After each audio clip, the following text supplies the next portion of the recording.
back to Series 3, Episode 5 of the UK Thrashers radio show, the home of Moshing the Roof On. In this episode, we catch up with Asa from Elyrean, but before that, here's some Bangover. I read an article recently that says floss or die, and you feel like there is a whole lot of truth to this. Yeah, the article was talking about if you don't floss, you get gum disease. If you get gum disease, look out, you could get a lot of these other things. So that's why the article was entitled Floss or Die.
A dizzy smelt on rotten breath. The virus spreads from deep within. Against this horror, none can win. Your dental health left in neglect, and now the end is all that's left.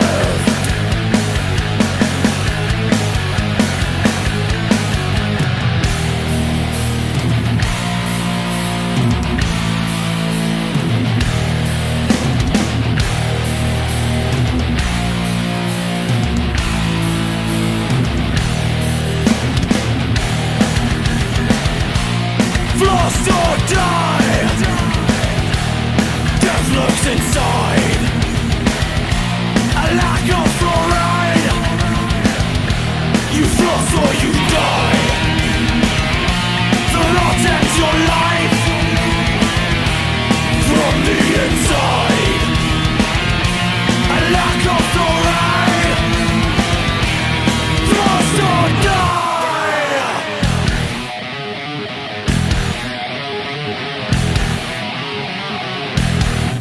Yeah, I don't mind dying, but I don't want to die because I didn't floss, that's for sure. Me I either. can come up with a better cause. Let's go floss. That was London's Bangover and Floss or Die, hopefully working on some new material. Okay, next up, another London band. This is Halberd. This is Force-Fed Lies.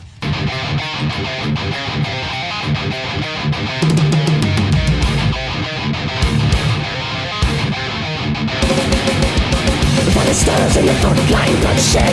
What is flying in a sea of rage? This is a battle of extreme aggression. By the side we become the blade. Show ourselves with a lust for power. Great infections whizzing away. Millions die, cover starvation. Hollow grounds made of my graves. Praise be the holy ones who fasten a bait on the barrel of a gun. Honor them with your lives. Hypnotize their force-fed lies.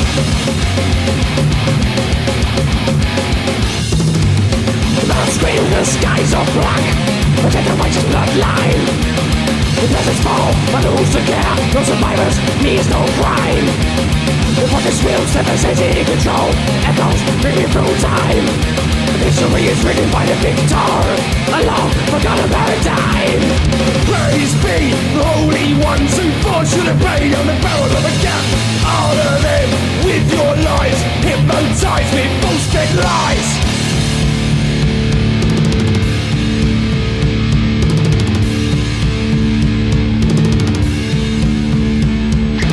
Vengeance dumped in the ocean, lost with no return. Till foreseen explosions, now your cities burn.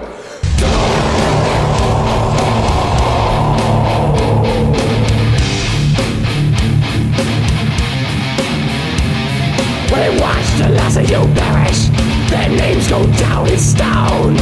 Now for the honor of power, one world divided by none.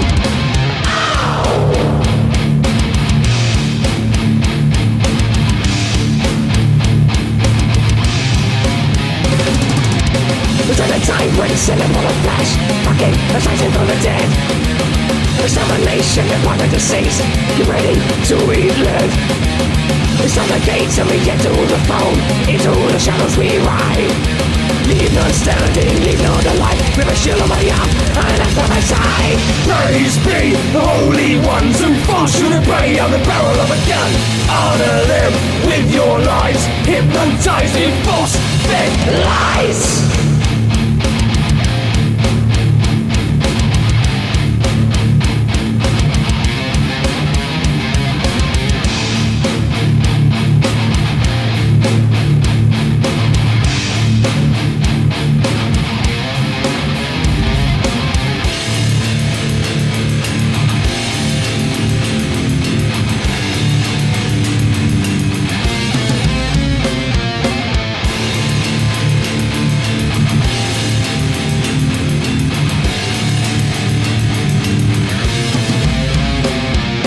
Praise be the holy ones of God. No life, no one. Okay, now it's time for this week's interview. Let's introduce the band. Okay, this week in the virtual studio, we are joined by Elyrean. Welcome to the show. All right. When I say Elyrean, and being a bit generous, we've got Aston. Do you want to introduce yourself and kind of introduce the rest of the band as they're kind of missing in action? I'm Asa, bass and vocals. I am pretty much the entire band, so it's all right. You don't need anyone else here but me. You've got Daryl, who's the drummer. He's basically partner in crime. Me and him formed a band back in 2014. Renamed it in 2015 kind of thing. So me and him have been on the main core for a while. Then we've got Dan, who does guitars on one side. He's the person who does a lot of the whammy bar stuff. And then you've got Will, who does the other guitars, and he does all the sweep picking stuff. And so, yeah, that's pretty much the band. Kind of 2014 or so was when you first kind of got together. What was the name of the band back then? Elyrean. Me and Daryl had been in bands for quite a few years. We first properly got introduced on the Slings and Arrows tour, which, solosis obviously playing a big part into everything we do, including literally forming the first band we ever started together. So we played in a few bands in 2012 to 2014, kind of started getting fed up and we wanted to do our own thing. So we formed Elyrean, then realised there's too many bands called Elyrean.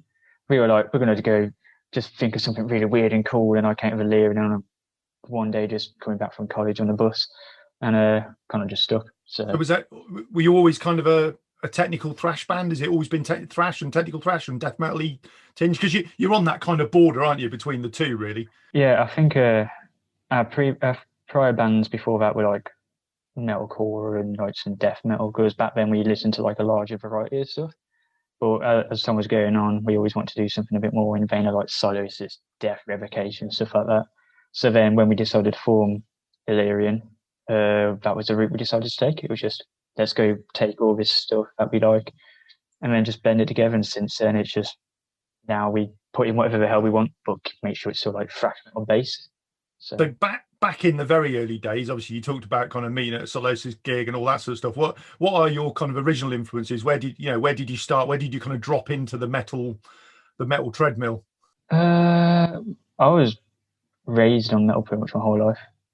My dad had the first and second Slipknot albums, like Obituary albums and Cannibal Corpse. So I was like quite heavily into death metal and got into thrash metal through that kind of stuff back in like 2012, I think.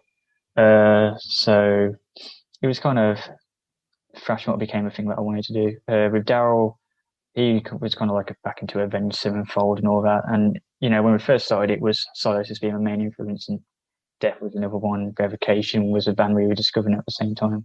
I was massive into Machine Head, and they were kind of they're kind of more gateway thrash bands as well.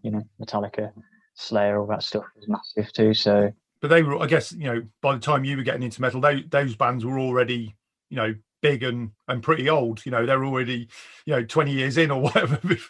These are like well-established giants of the genre. So, there are bands that when you are young, you're going to look up to them because you're like, oh, look at what they're doing. That's so cool. And then, you kind of discover what you really, really like. And I ended up leaning quite a lot more towards like technical death metal at the same time. So for me, naturally blending the technicality of, tech death, and then the like whole thrash stuff, which I'm massively into as well. It was just a no-brainer. Did you kind of go backwards and forwards at the same time? Were you kind of reaching back into the history of going back towards the 80s and as well as kind of carrying on moving forward at the I spent a lot of time listening to like all the classic old school thrash albums, Legacy by Testament was a huge one. Among the Living by Anthrax, one of the best albums of all time. I know they're not everyone's favorite Big Four band, but to me that is one of the best albums out there. It's just so catchy and fun, and that was something about like the energy of the old school stuff, because it was really just a bunch of friends meeting up and just writing the stuff that back then was like crazy to listen to, and that was what we wanted to do, but with like the more modern technical flair. So it was kind of back and forth listening to all the different stuff and then going, all right, we could take this from this 80s thrash album and mix it with this nuts as hell, the modern tech death album, and see what happens kind of thing. So So, yeah, so you got that nice blend of you know, but you say that trying to pick out the best of it all and merge it together in a nice way. Yeah, that is always the idea, and then throw in whatever influences you want to on top of that, because we all love a lot of different stuff. So what about the first gig you ever went to? Who did you you know, where was the first you know, your first pub or a venue, or what was the first live music? I think when I was relatively young, I saw Dare Side. I don't know where or when. I know I was quite young at the time. I briefly remember that, but I think Was this your old man taking you then, dragging you along to see Glenn Benton and see if you can burn some upside down crosses on your head? I think it was some friends who were fans of the band, and their parents were taking them. I was like, "Do you want to come see this?" And you know, like my dad had the as London Burns Dare Side DVD, and I was quite massively into Dare Side at the time. So I was like, "Oh yeah, this would be sick." So I went to go see that. Got punched in the face straight away from a Dare Side sort of thing, because I didn't know what a mosh pit was. And I'm just standing in the middle of the room, you know. Someone just I'll stand in the middle because it's a really good view. Yeah, I realised why it was a really good view. You know. Flipping hell, that's a pretty kind of good starting point for you know, for a young lad getting into metal, is in that, you know, I don't know if it's good or at least an extreme starting point. It was eye-opening to find out that that's what large shows were like. But after that, I was it was like Silosis, who I saw in 2012. That was like the next big thing that impacted me. And I saw like Ask Alexandria and bands like that back then too, because that's what everyone in high school was listening to in my group. So I kind of listened to that back then. Now, when I look back at it, I'm like, yeah, it's not for me kind of thing. But you know, but they were kind of the big. I'll use the word metal in the kind of vaguest possible terms, but they were the kind of big metal bands of that kind of era. Yeah, you know, they were, you know, the kind of the emo kids at college were, that's the sort of bands they were, you know, they were into, and it kind of, you naturally fall into that little clique, even if it's not exactly where you want to be. Yeah, for me it was weird because, you know, I was listening to that stuff while I was starting to get into like the thrash stuff, and I had my death metal background too, so I was listening to a lot of weird stuff at the same time.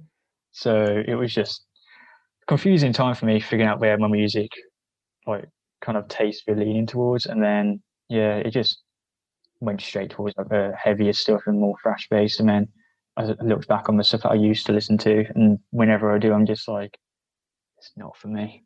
So when you flick through the photos from college and stuff, and you find yourself in a some dubious T-shirt, quick. Pretty motionless in white, what the fuck shit. I'm like, edgy me, 16 years old. What a legend. So awful. Brilliant. So kind of back into the band. When you know, when the two of you decided to, right, this is going to be us now, and we're going to move things forward. How did you get the other guys on board? Were you kind of looking out for musicians, or were they like mutual acquaintances, or? We used a site called Join My Band to find Dan and Will. We had friends join originally, but as we found out, employing your close friends at the time, you allow them to get away with a lot more, so they wouldn't turn up to, you know, practices and stuff. Whereas, you know, you'd book some shows and then they'd be like, oh, I'm not doing that show actually, so then you'd have to pull out. And, you know, we had these kind of cycles, and we just got annoyed with it. So eventually was like, look, we're good friends of you guys, but we're going to cut you loose. So we started looking for members. We had so many auditions. We kept going through people, like week in, week out, revolving door. Dan was the first one that we came across to permanently stick. His audition was great. He had to teach our then lead guitarist how to play Crystal Mountain by Death, which he should have already known because that was a song he was auditioning, but Dan was like, you're playing it wrong. And, you know, Dan's a chilled out person, so he seemed like a good fit for us. And then not too long after that, Will came along, and his favourite band is Silosis. My favourite band is Silosis. Dow's favourite band is Silosis. It's like, there's a perfect merging of mutual interest here. So he was like, oh, this is a kind of band I've been wanting to get into, to get to join, because it's right up my street kind of thing. So he came along, did the audition too. Crystal Mountain once again. It just, first time I played through it, it was just like, this is great. So we were just like, hey, do you want to join? And he was like, yeah, man, this will be fun. Just kind of just kind of gone from there, to be honest. So kind of once you finally got that cemented lineup, how did things move from there? Was that kind of then to demo and to gig, and what was your kind of order of attack really? By this point, me and Dowd had already wrote most of the Black and the Sun EP, just me and him on our own. So we wanted to try and figure out like how to finish off. I think it was like only 2 songs left, and then they put like solos and some stuff on top. But we wanted to write a song as like a standalone single to kind of introduce ourselves, which ended up being West Shadow as well. So we demoed that. It was like just to a point kind of thrash metal song. There's not anything fancy, no orchestral layers or 10-minute tangents. It was just, this is a 6-minute long thrash song. It's got solos. There's a bass solo. People will probably love it, and it's a good way to introduce ourselves. And then just started booking shows in like 2018, I think. So was Shadows kind of written with the full lineup then? That wasn't one you'd already pre-demo, or you'd already written that? That was wrote kind of by all of us in some way, shape or form, I think, from what I remember. We had the main basis of it before Will properly joined, but then he introduced some ideas into it as well. So it ended up being like a kind of collaborative effort for all of us, and it was just quite nice. So even though it's one of the kind of later ones of that written, it was kind of ended up being the first one out the door. Yeah, just like, this is something to, get some people interested, and then they'll probably check out anything else we do in the future, come see us at shows kind of thing. So yeah. So how has that continued now? How do you guys go about kind of writing music? Are you kind of still you two the powerhouse and the rest come in and add their flair and extra bits, or is it a bit more collaborative than that? The new album, Will's wrote a few songs just on his own. Dan's wrote a few songs on his own. Some have been collaborative efforts. I wrote some stuff on my own. Daryl just adds his ideas to whatever. We're at the stage of just getting like additional layers put down now by this point. So it's like we want to experiment with like ambient layers and some more orchestral stuff, and just throwing in like loads of weird crap all over the place, pretty much. See what we can get away with. But all the different styles are quite unique. Will has like a more straight up modern thrash sound. Dan's is weird, is the only way I'm going to put it. You'll know when it's a Dan song because you'll be like, there's just this random bar of absolute what the hell has just gone on. Just a bridge into something completely like random, and it's weird trying to learn his stuff. I've looked at his tabs and I'm like, no, I'm not going to remember that one random bar of crap. So that's going to just go fun. Quiet for that bit. Yeah, I'm just going to be like, there's no bass. So yeah, it's kind of like a massive melding of individual songs, and then the other half being kind of like a group effort. So even if someone's like wrote a main basis of most of the songs, someone else will then come in and be like, oh, well, you could do this or that differently. So is that kind of how you would have written it anyway, or is that kind of partly circumstance because of how shit the last year's been? I think both, to be honest. Obviously all being away from each other for a long time, for extended periods of time, like months on end, people are just kind of writing stuff and then they put that forward. But also I think in a way me and Darryl want to take more of a backseat to see what Dan and Will's writing styles were properly like on their own. So we was thinking of like, do we just release all the songs, like who writes whatever, or do we try and merge everything together? Whereas I think it'd be more interesting if people heard the individual writing styles first. So then when we kind of like fully form them all together on our follow-up releases, it's like a more cohesive listening experience, but you could tell who's doing what and where all these different influences are coming from. And plus the songs they wrote are, they're just great songs, so why would you not put them on there? So Black and Sun is just over a year old, isn't it now? Because it came out, I know the launch party was kind of December somewhere there, because it was, so obviously that's been around a year. You probably haven't had the chance to tour it as much as you would have done, but I'm guessing most of those songs you'd already played live quite a bit anyway for through all the other stuff. Is there anything you would have done differently on those, or are you quite kind of happy with the way it all turned out really for where you were and what you were doing at the time? I think we're all quite happy with it. I would have liked to have done more vocal layering and, done a few like different things vocally and, maybe try and play more alt layers and stuff. But, back then we were just super happy to have finally had something out, and we're still very proud of it. It's a good starting point for us because all the songs kind of progressively get more and more technical as the album goes on. Well, EP we call it is long EP. It's 40 minutes. We call it an extended EP. It's an extended play.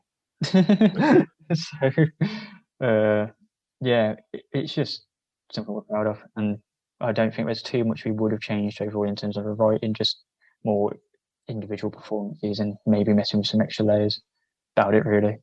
So going back to playing gigs and stuff, what was the first gig you actually played as the lineup you've got now? It was in Leicester at which venue was it? It wasn't the Firebug. There's a different one there. I forgot what it's called, but it was with Every Rope and Noose, the Surrealists, and I think it was Monocopsis's like launch EP show as well. And one of the guys from Monocopsis used to play in a band with Dan, which is why we got on that show. And that was our first show. It went very well. There was like pits and stuff, and we were like, "Whoa, this is the coolest thing ever." So yeah, I think it was like a really snowy day as well, and Daryl's car nearly broke down on the way there because he's got like this tiny little silver Corsa that's ancient pretty much, and it had me, Daryl, Will, and all our gear in there, and it was an adventure, but it was a great show. So where did it go from there? Because obviously you kind of did the Metal to the Masses kind of train, and that ended up really well. It was kind of was that a kind of a good experience? Yeah, Metal to the Masses was brilliant for us. We had loads of. You've got to be careful because your manager's the organizer, so you can't say too much about the local heat. Yeah, no. Obviously, Matt. That is how we met Matt. So obviously Matt is a great guy. We love him very much. But yeah, the whole experience we heard horror stories from bands, promoters, and all sorts of stuff going, "Oh, don't do Metal to the Masses. It's all fixed. You're never going to get anywhere. No one's going to care. They always decide the winners."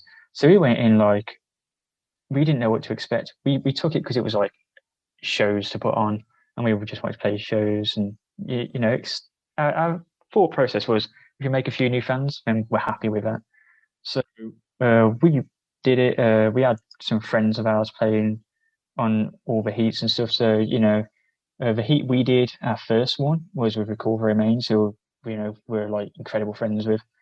So we were just having like a good time, and both of our bands got through into the next heat. We did our semi-finals.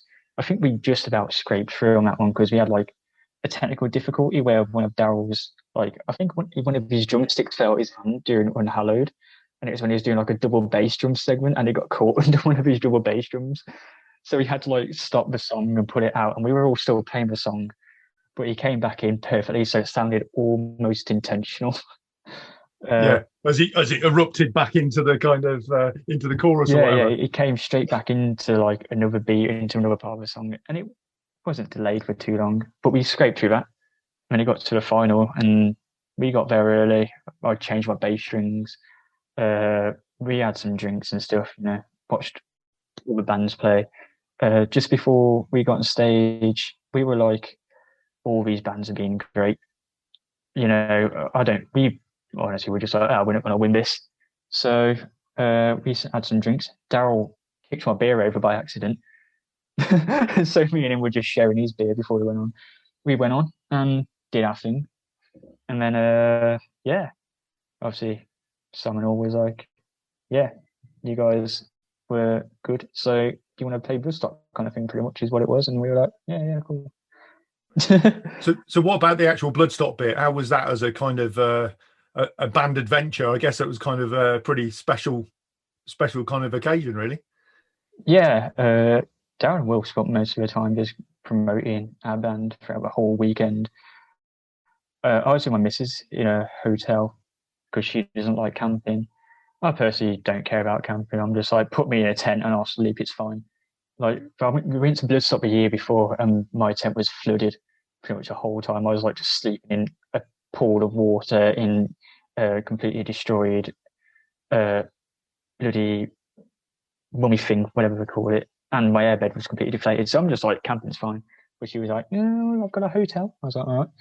Didn't really like walking there and back every day, but and I think Dan was just doing whatever Dan does. Honestly, he's an enigma. We don't really know what he does half the time. He just appears. Like I does his bit and gets yeah, out I of just it. see him like all over the place occasionally. Like I was there watching Dust Bowl and Dan just walks right in front of me. I was just like, "There's Dan." But yeah, we had like a lot of fun throughout the weekend. I got smashed as hell on Friday in the VIP bar. I was just there. I don't know how much I drank, but it was a good time. I spent Saturday recovering because I didn't want to get drunk, and then get a hangover and then play like crap on the Sunday. And then Sunday arrived. I was nervous as hell. I was up at like 6 a.m, just crapping myself inside the hotel toilet, just like, oh my God, this is terrifying and exciting. We all turned up. I think we had to get there like an hour and a half before our set to make sure everything was running right. And then we started playing our set. There was like a few technical difficulties at the beginning. I don't know what happened, but for some reason, one of our leads decided it just wasn't working. Just on that day, it being perfectly fine at every point up until the day when I wanted it to work the most. It was like, nah.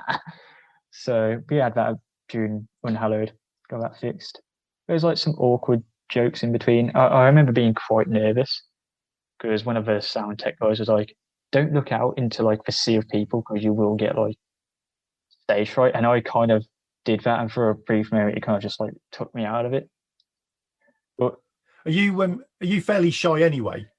I say reserved. I'm not shy. I just don't like being the center of attention. I only ever became vocalist because we couldn't find vocalists that suited our style of music, and we knew what we wanted to do. And I was like, well, that's the kind of style I'm doing anyway, so I guess I'll do it. So I never came in with like the confidence of being frontman or anything. And I think that's why I started making loads of jokes on stage instead, because I was like, I'm kind of don't know what to do or say here. Yeah, so I just decided, oh, I'll just make some jokes, and people seem to like that. I've got more confident over time. We have stuff planned out for when we come back and what we're going to do live, and to make the set flow and to kind of have like a more in-your-face experience. But we're still going to be some of those jokes thrown in there because we don't want to lose the people we are. We are just four idiots making a lot of technical, loud, fast noise. So. But, you had a fairly good spate of gigs, didn't you? You were hitting lots of stuff quite close together, quite repeatedly. I saw you with Annihilator at KK's in possibly the emptiest Wednesday night or whatever day of the week. It was a bit quiet that night, wasn't it? And you were getting electrocuted for half the gig as well, which gave you a really grumpy look. Yeah, it was the thing is, whenever I talk about that, like people think I view it as a negative experience, which I don't. But we love KK's still now. It's obviously where the Road to Bloodstock happened for us. It's where we did get to play with Annihilator, who we're big fans of. It's where we did our EP launch. So, we love the venue. Tice, who I think does most of the management stuff around there and all that, he's a great guy. He's always been super friendly towards us. I think it was just that night everyone's kind of rushed off their feet. And, we didn't really have too much time to prep. We didn't know what time we were technically playing at until we got there, which kind of made it a bit difficult. And obviously we had to try and set everything up, and Annihilator and Archer Nation, they had their drum kits already set up on stage. So I had to set up his in the kit corner. slightly compact to the side. Yeah. There was like me, Dan, and Daryl on one side, and then all the way on the far end of the stage was just a lonesome Will. And it was kind of sad because Dan and Will like to interplay a lot live and couldn't do any of that. But the experience itself was great. We still got to play with Annihilator. The venue is a great sounding venue. I wish I didn't nearly die of like 50 million electric shocks, but didn't really have any time to fix that issue. And to me, it's like, well, I've learned from it. Next time if that is happening, I know I'm just going to speak up and be like, look, this is an issue because I've been there before. And half my body was numb for like an hour after the show. I was there trying to drink a beer to try and get the numbness to go away, like just get away. It was pretty unpleasant, but Yeah. the experience was And great. it was actually a really good gig. You Yeah. guys play. Apart from the occasional bolts of lightning coming out your ears, that you guys played well, and Annihilator were on form, and I think it's probably the best I've heard with Jeff singing.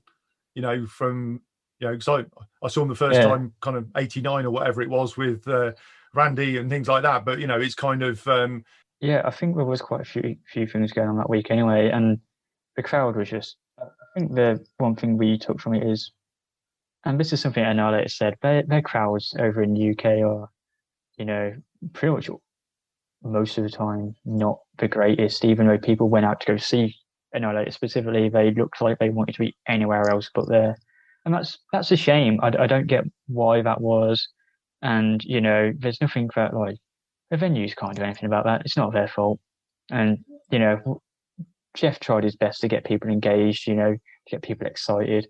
And, they were on form. Jeff was a really nice guy as well. He was a big fan of the band, as were all the members and as were Archer Nation, We got to speak to him for quite a while. And, they were just super nice and down to earth. But they were like, yeah, this happens quite often. It's not just this day. It's all over UK most of the time. They just don't get the love they would.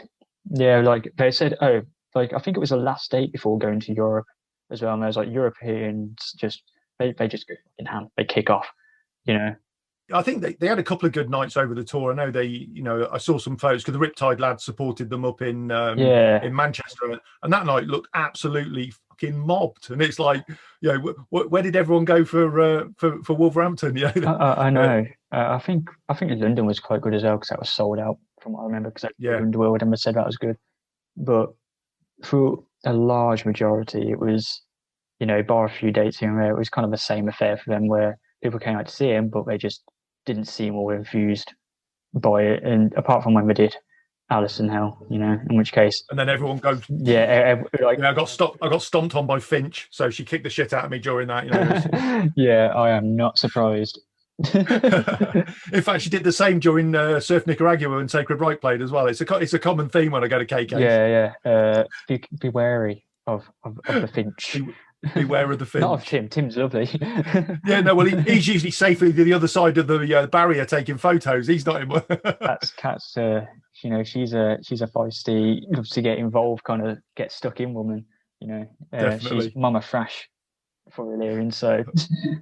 100%, yeah. No, I know they've both been kind of big supporters of yours since kind of yes, long before I'd kind of even picked up on your name. Tim and Kat were kind of posting about you in the thrash metal club and all that sort of stuff. So you kind of there was already a kind of a bit of a red carpet rolled out for you guys. So it was always good. Yeah. Do you, kind of talking about people kind of not turning up to gigs and kind of not getting the love that they kind of deserve, really. Do you think people will remember that coming out the other side of this last 12 months? Do you think people are going to be gig hungry, or do you reckon we're all a bit fucking too short-sighted?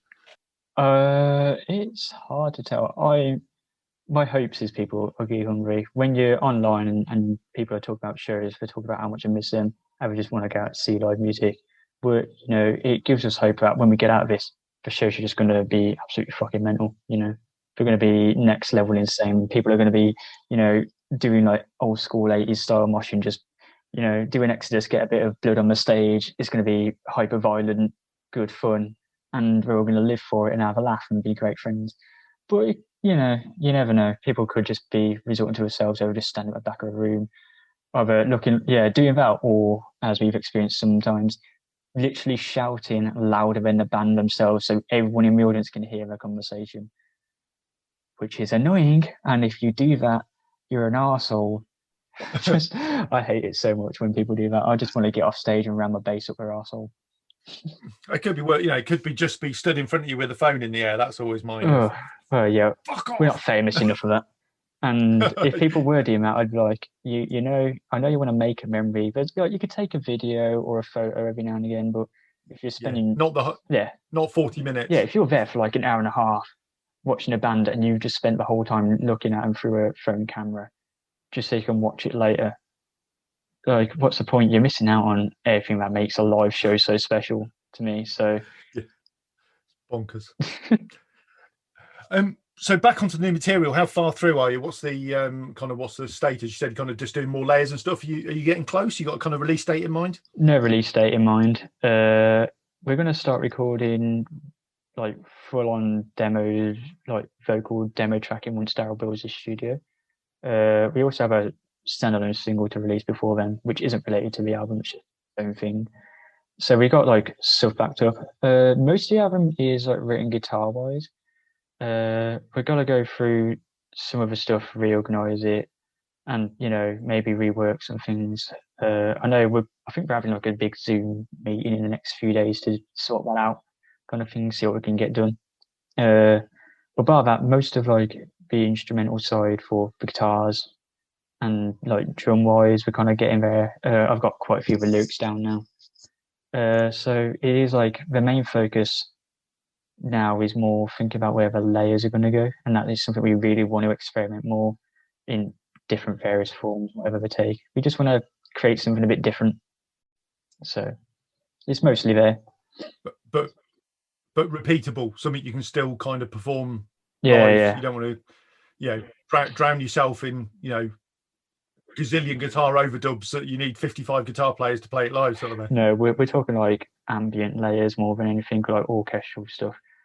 So not like 50 million guitars going off at once. No, nothing that ridiculous. Just stuff that like really heightens a song, but it's not like, doesn't overwhelm it. It's not like the main thing that you think about.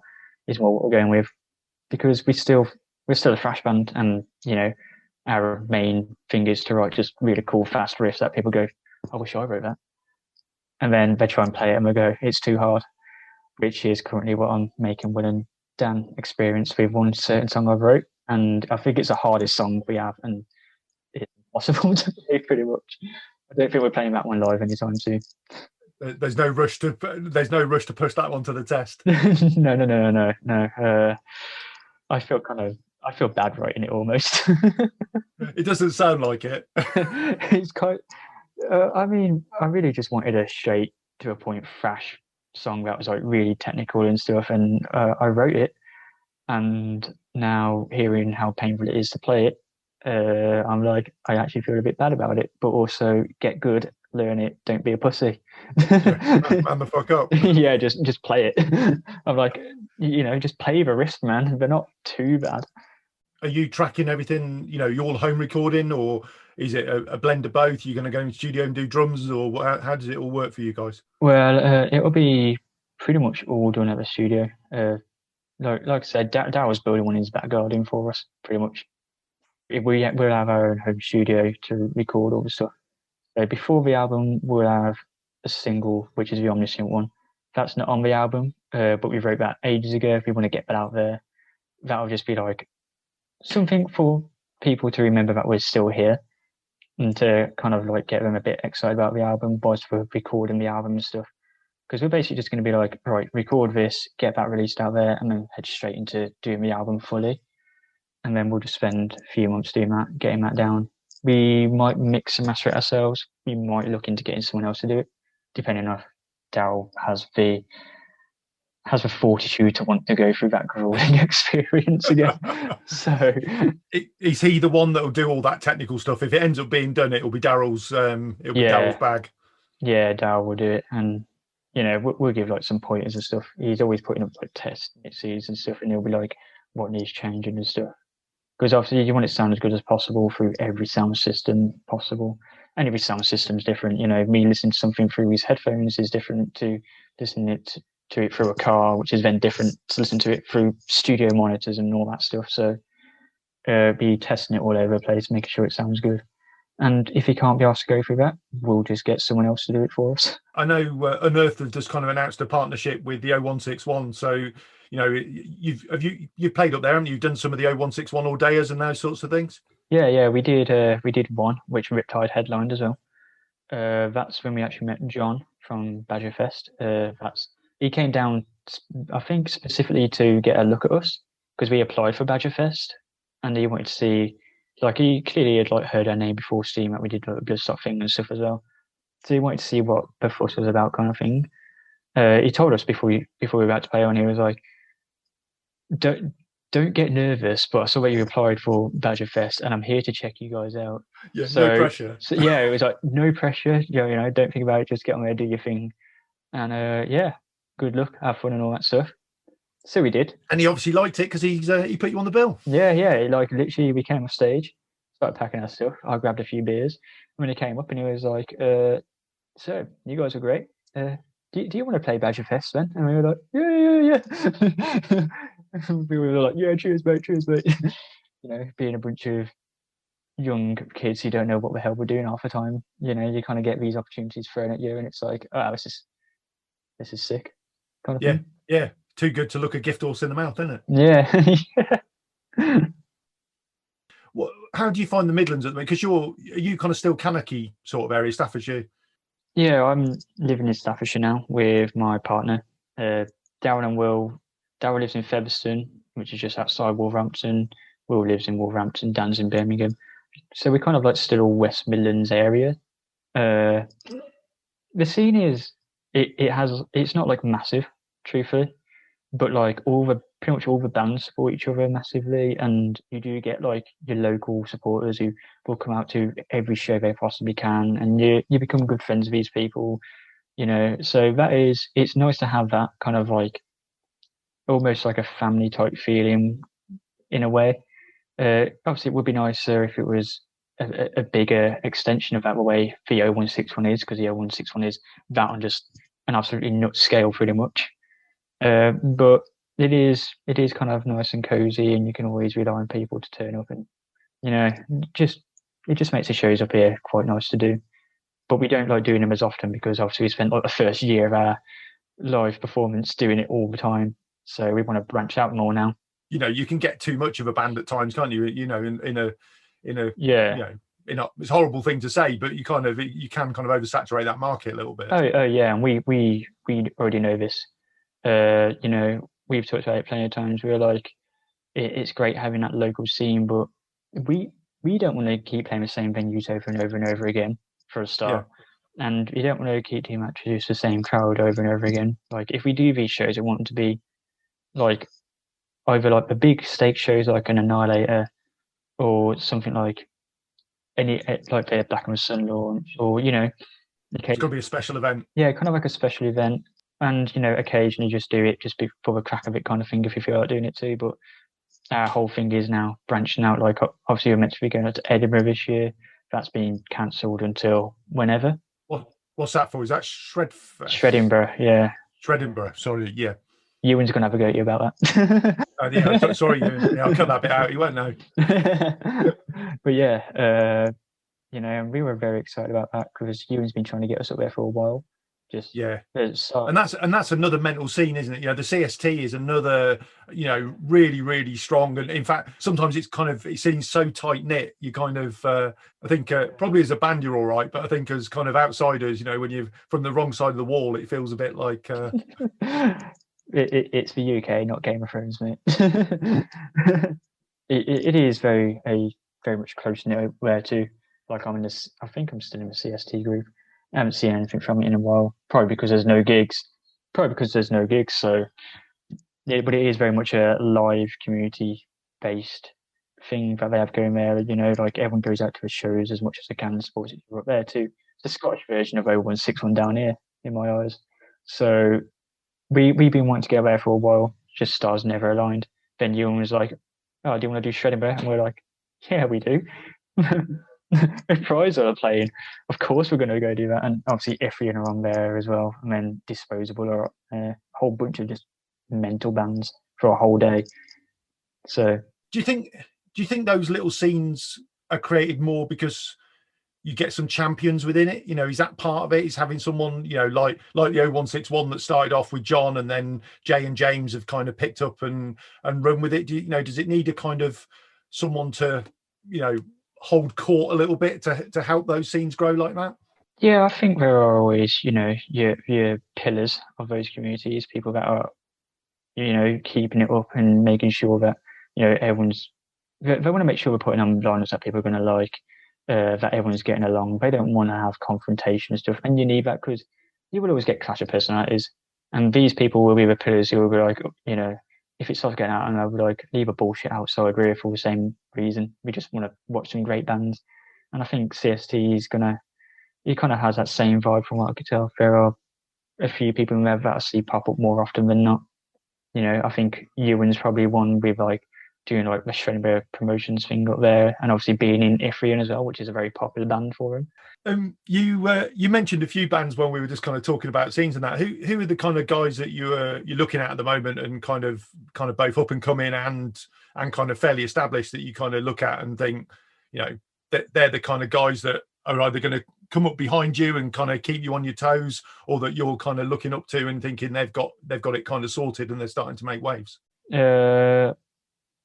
I think like bands like Acid Rain, obviously like the bands that have been reforming, like so Acid Rain, Virus, Zentrix, all those people obviously being like UK thrash bands from the past that had their heyday and have now reformed, and they're, dare I say, better than ever kind of thing. They're the old guard that are coming out, showing us how it can still be done, and still giving us a massive kick up the arse to be better and be a better than be a tighter live unit. And obviously having people like Hate who's a pillar of the UK thrash community, in the same way that, well, I guess someone like you could be considered with the UK thrashers thing, or the thrash metal album Fortnite crew can be, all having their own stuff, like the podcasts and stuff. They're very inspirational. And then you got, well, the underground scene, you've got your Riptide, you've got bloody Steel Mage, obviously. They're kind of one that have definitely been getting some attention. Torture Demon, they've been making big waves. And I can confirm the new album is a very good one. So, I think that's going to get them up there. Elimination, you got all the like black thrash bands coming up as well, like Night Fighter and stuff like that. So Devastator, another big one. Hellfected. These are all bands that I think will be making waves. And then you've got like the bands that are established but haven't fully broke through yet, but I think are going to, which is like Shrapnel and Divine Chaos. Those kind of middle of the road bands where they're like just one solid break from getting into those bigger leagues. And again, they're massive inspirations for us. So, and Shrapnel guys are great, not only as musicians but great people. They have their Spotify creative playlist, which does everything from all the popular stuff to all the underground stuff coming up, and they're big supporters of the UK thrash scene as well. So they're a good band for people like us to idolise in a way, because they're at that ceiling almost, and they are great musicians, great people, and big supporters, and that's kind of where we like to be. We like to support all the bands we can too. And yeah, it's nice to have that kind of that thrash big brother who's gonna, it's like the YouTube they did the other day about, what's it going to take to tour the EU going forward and all that. Stuff like that is invaluable to because it must be a bit of a minefield, as you're kind of trying to, you look at you've got a bit of management that you can pull on Matt's experience as both a promoter and as a musician and things like that, but it's always difficult, especially when rules change. It's just total fuckery, really is the only way to describe it. It's just fuckery. It's a nightmare because as a young band, like all of us, any of the smaller bands could be taken advantage of so easy, because there's so many people trying to get their hands in all the pies they possibly can, and then young bands want to get signed to labels because it's difficult being on your own trying to build a fan base that way, especially in a place like the UK, which has such separated scenes, and it's super easy to get screwed over in contracts and deals and all that as well. It's just it's difficult. You've got PR companies who want to screw you over. You got labels and promoters, and then you start throwing on top of that like, oh, now you've got to deal with Brexit and how we're going to tour other countries, especially Europe. How is that going to affect us trying to break through? It's just, honestly, I may as well just smash my head against the table. because it would be less painful to deal with. And I think guys of your sort of stature have got it probably the hardest, because the big bands have got someone to deal with all that shit. They'll have a promoter, they'll have a booker. It's difficult. It is, and it's going to get more difficult, and we know this. But I feel like determination will see us through, and I think the way we've been looking at the music scene and how that's developed, all the bands that are starting to get noticed now are bands that have been taking genres that have otherwise people have said are being like too restrictive or whatever, and have pushed them into completely different directions, like Gojira did with death metal, and they became just a behemoth band lately. Or Behemoth, who started perfectly blending black metal and death metal together in a way. All these bands doing something completely unique within their scenes, being ones that have started to becoming like the top dogs in the new era of headliners. And I feel like we're kind of following that similar path, because we're a thrash band pushing it as far as we can go. And obviously that can create whatever, however you say that word. I'm not good at this English stuff. But I would have left you to it. Yeah. Ironically, I'm actually really good at English in terms of writing lyrics and stuff. When it gets to the speaking part, I suck at it. I can write English, just can't speak it. I can write it, but I can't read it. Yeah, but I feel like we're a band pushing thrash as far as it can go, and we have plans for future albums that are just going to keep expanding and pushing that, because the way we view it is a genre is only as limited as the people inside it. Like, I think the ultraviolence thing lately, I was just about to mention that, because you kind of got that's obviously caused quite a bit of controversy, because I can't talk either now. That's 2 beers in, I'm useless.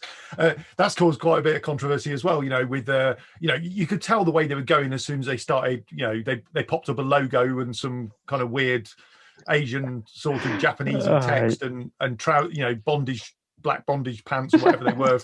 It's like but it kind of. It's really butthurt a few people. You can read it in some of the venom that people have spat out about it.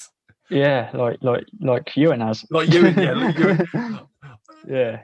No, I get it. I am in agreement with a lot of those people. To us, it's weird that a band can change so suddenly, because I know people be like, "Oh, Metallica changed," but Metallica's change felt almost natural in a way. Like they reached justice and created something completely out there for thrash metal, and back then that seemed like the furthest they could take it. So they just went, well, if we're not going to better that, let's just go do something different. But and then it becomes iconic.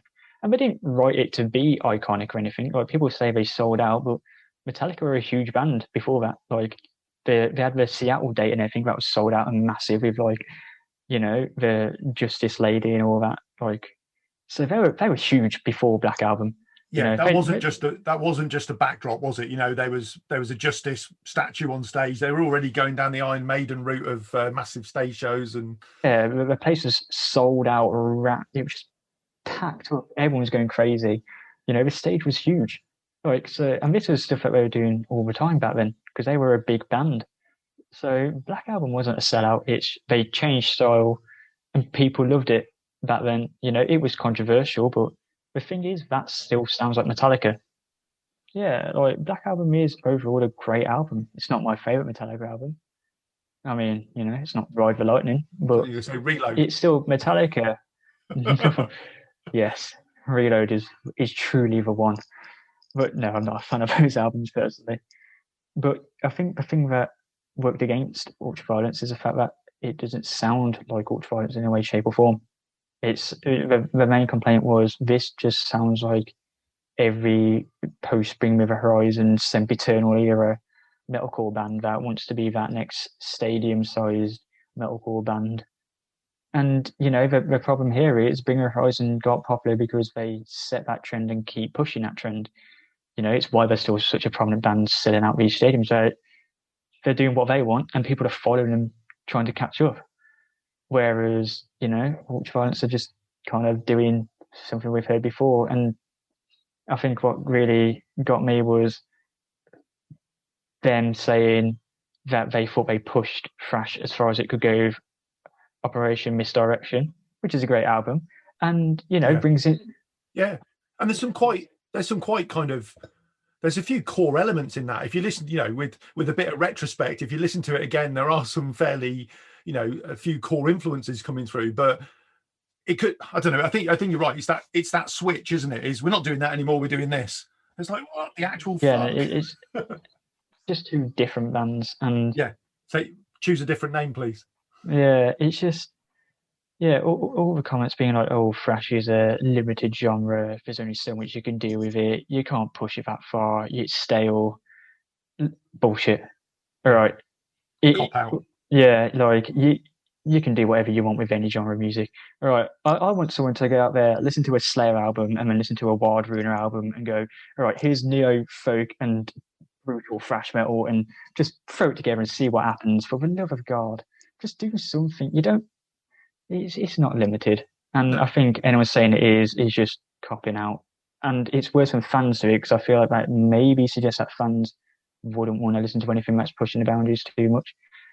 But there is an element of that, and I think it's always been a problem, is that your typical thrash fan will be like, oh, this is shit, it sounds just like the last album.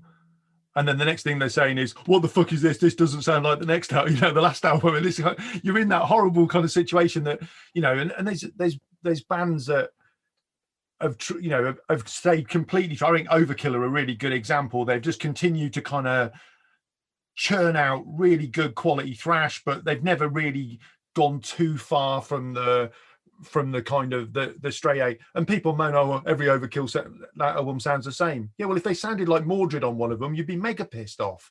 You can't have it both ways. And I mean, Overkill are great at what they do. I like Overkill doing the same thing over and over again, because what Overkill do is bloody phenomenal. I love the band. I don't want Overkill to get out there and do something different, because I feel like Overkill themselves would feel like it's against what they want to do, because you can tell they're passionate about doing what they're doing anyway. They don't feel like they're having to force themselves to write the same thing over and over again. They're doing it because they want to do it. And I think that's the distinction here. Thrash isn't stale. It's all the new bands are doing the thing they want to do. And I think that's great. So you've got bands out there doing old school style, and they're great at it, and that's really good. You've got bands doing the black thrash stuff. That's good. And then you got death thrash bands, and that's great. And you can tell they love doing that. So we came along and we've been doing our own thing, and we want to make sure that everything we do is kind of always a bit different. But it's going to be a thrash release. We never abandoned that. We're always going to be thrash, and we've said, if you want to do something different, just do a project. But we don't limit ourselves. We can, Dow is a big Tesseract fan, for example. So he loves those drumming chops, which is quite different and progressive, and it's mental stuff to listen to, especially when you see it live. You're like, how are you playing in 15 different time signatures and going from one thing to another so flawlessly? I can barely stay in 4/4 half the time. So, it's like bringing those weird elements into thrash and seeing how far you can push it. And the orchestral stuff too is a big thing for us, because I'm a huge film fan. So I love orchestral soundtracks and stuff like that. And I'm like, well, no thrash band really does that. So we want to keep bringing that in too. And I think that's where a band like Silosis thrive the most. None of their albums sound the same. You could tell it's distinctly Silosis, but if you listen to them back to back, none of those albums are the same album. And I think that's our biggest inspiration, is bands like that can do what they want, but still with a solid anchor in the thrash camp. Like they've always got that foot planted in there, but the other one's dipping into every puddle outside of it that they possibly can. It's a 5-year-old going mental, let's be honest. But that's an honest approach, isn't it? This is what I love, and that that left foot is staying there, but there's this whole wide world around me of influences and things I enjoy, and if I want to do some crazy You know, we listened to Meshuggah the other week in the thrash club that fucking blew my mind, and it felt like, to me, a load of kids smashing up a blackboard, but to other people, they look, and being able to dip into all those little puddles keeps it gives you that expression, and it keeps it fresh. Yeah, it does, and I think as long as you're staying true to what you want to do, that's great. It's just, I feel like if you make sudden changes, you kind of start abandoning that core thing, and I feel that's when people start saying it feels like you've sold out, because it's great if Ultraviolence wanted to do something different, but it doesn't sound like Ultraviolence. It doesn't sound anything like the same band, and I think that's what got people rolled up. And I am in agreement in, if they wanted to do something different, they probably should have done it under a different name. Yeah. Let Ultraviolence live on in the memory of the album. Yeah.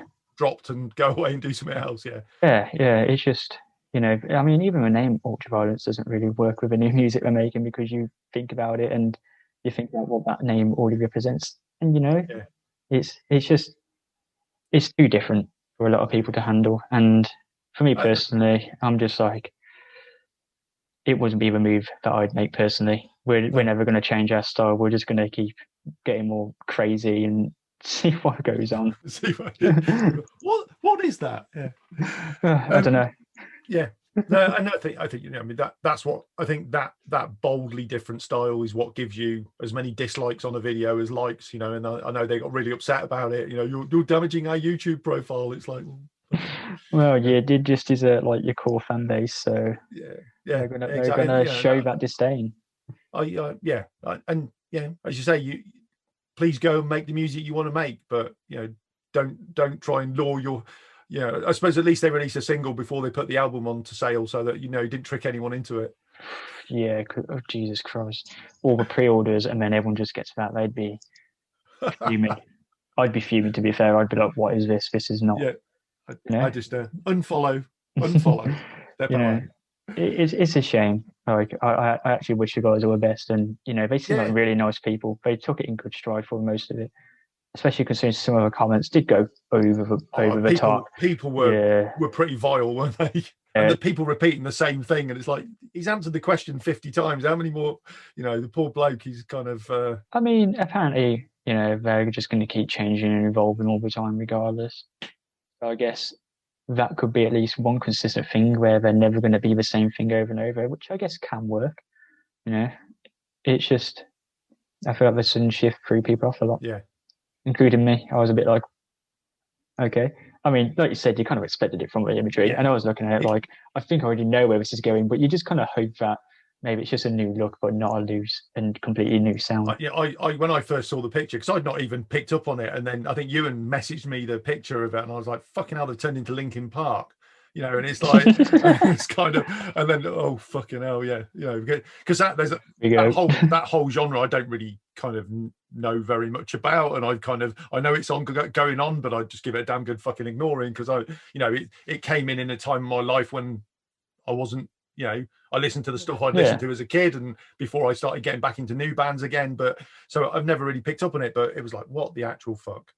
I do not understand what you're up to, but hey. I can get into some of it, There are some bands in the metalcore genre that I'm a fan of. Yeah. I like One Architect's album, which is not the new stuff. I'm not a fan of the new stuff. The album before that, Holy Hell, which is great. I love it mostly because of the vocal performance on it. It's very emotional. You can tell it was from the heart, and it's just, as a person who is a vocalist now, it's inspirational. And you got Bleed From Within. Bleed From Within are just bloody brilliant band anyway. So, but overall, it's not my scene. But I think some bands are like bringing some of that stuff in. We mentioned them early on. The Tortured Demon Lads, the Steel Maze. They're obviously, they even make you look like an old man. So they're I know when you got 14-year-olds kind of but they're bringing those influences in because they're the bands that they've kind of grown up with and experienced. So you're bound to get more of that hybrid sound as you. And which I think is fine. I think it's good. I think it's healthy that people are bringing in all those, thrash didn't appear from nowhere. It was taking other genres and, speeding it up and slowing it down, and kind of doing different things with it. And that shouldn't change just because you can't play. Yeah, core. yeah, it is. We get a bit snobby about it. Fresh fans need to lighten up a bit. Someone needs to pick up a lamp, throw it at the Reds, and tell them to just stop being so self-centered and wanting the same thing over and over again. Because the only way genres fully survive and thrive is if you just embrace the new stuff that's going on. Otherwise it could be another 90s situation where the thrash kind of just dips into the underground again, and no one wants that because thrash has been on a massive uphill revival for 20 plus years now, pretty much. So, and it's stronger than it has been almost ever, I'd say, at least worldwide. It's getting more and more love, like a band like Power Trip. It took thrash from a genre that was like on the verge of breaking through, and suddenly Power Trip came up and they fully broke through that ceiling. They're potentially, if they get another vocalist and keep that same momentum, they could easily be future headliners in 10 years, because the hype behind them is huge and they have a dedicated fan base. And I think that's great. Like, thrash is getting back up there again as being like a force to be reckoned with. And I think now is the best time to start, urging all these young bands, to keep themselves out there, spare them on, give them all your support, because they're the people that are going to be the future of it. So it's going to keep getting bigger and bigger, I think. And when it does eventually fully break through, because I think it's getting to a point where it's only a matter of time, because more and more people are discovering that again, especially like the younger bands like Steel Mage and Tortured Demon. Having these 14, 16-year-old kids go out there, discover these bands and discover the new bands, and then start their own bands with different influences and taking it to different levels. It's insane. We wouldn't have had that like 10 years ago, pretty much, especially not in like the UK. But now you've got, Umberia, Steel Mage, and Tortured Demon are three very young bands that have made waves in the UK scene. That is brilliant. Right. Finally, shout outs. Where do we find you socially and Bandcamp wise and all that sort of stuff? Do you want to do a bit of promo? Our Instagram, Elyrean_thrash. We don't really update it. Don't know why. we always forget it exists. Our Facebook, just search it for Elyrean on Facebook, you'll find us. I don't think there's too many Elyrians out there, surprisingly. Then you got like Spotify, Pandora, all those streaming sites. You can buy our music on like Apple and Google or whatever. And Bandcamp, which gives us the most support. Also got some merch on there as well, got some shirts, I think, which we were hoping that we could sell at shows, and then shows didn't happen. So now we just got a like massive stockpile of shirts that it's too much effort to try and sell them all. Just hoping for shows to come back so we can just fling them at people. So you just put them on the merch desk and get rid of them. Yeah, put them on sale, throw them at people, buy our shirt. Finally, any shout outs, any thanks, anything you want to get off your chest? Thanks to everyone who supported us, just not even over the COVID period, but always. We've got people that have followed us for a long time now, and we're very thankful for that. It's nice to have those people to rely on. Obviously, thanks to Matt for trying his best to help us do whatever we can during this tough time, and Unearthed as an extension of that. Go check out all the bands near you. I'd list off them, but we'd be here for another 3 hours. So just any bands that need your support, especially thrash bands, obviously, go give them a like, and yeah, don't vote Tories. Perfect. Thanks for that, mate. I look forward to seeing what you guys produce next, and I look forward to the next review that you do for me, because I always know I'm going to have a good bit of reading material when I get the in-depth reviews. A minimum of 400 characters is always a good page and a half, and I love that. I love that you got the passion to listen to people's music and go for it on the page, which makes for interesting reading. You have no idea how hard it is. I try to be reserved with aspects with you because of how many tracks there is. I was like, I'll make this one a bit shorter. So I didn't go into super detail with most of the songs. But then I ended up looking at it, and I was like, it was like nearly 1.5k words long, and I was like, why have I done this? It's right, mate. Once you've done 50 reviews, you get a degree for it. It's just like a dissertation. It's fine. Yeah. Right, I'm going to let you go. I'm going to close the interview. Thank you for joining us, mate. Look after yourself, and thanks for everything, and see you soon. Yeah, cheers, mate. Cheers. That was Asa from Elyrean. This is taken from their Black and the Sun extended EP. This is Disturbed Reality.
Okay, next up is a band that is new to the podcast. This is Stonehand from their album Carcosa. This is Decay.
And that's the end of the show. Thank you as always to the bands that let us use their music. Thank you guys for listening.